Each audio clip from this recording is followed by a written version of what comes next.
Kanina nga ay naglabasa na sa mga social media sites ang nangyaring biglaang pagbagsak ng veteran actor na si Eddie Garcia habang nagtitaping ng bago niyang teleserye sa GMA7 na Rosang Agimat.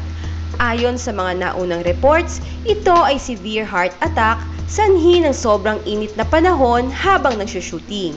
Pero sa videong inilabas ng Philippine Star ay makikita natin na habang kinukunan ang action scene at sa paglabas ni Sir Eddie na may hawak na baril ay natalisod ito sa kableng nakaharang sa may kalsada.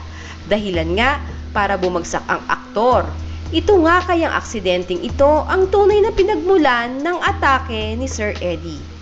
Sabi nga ng isang concerned netizen, sa edad daw ni Sir Eddie na 90 years old ay dapat na binigyan ito ng special na pag-iingat lalo na't napakainit ng panahon at naka-jacket pa ito. Ano pong masasabi nyo sa balitang ito? Share us your thoughts and comments below and don't forget to subscribe to Showbiz Broadcast.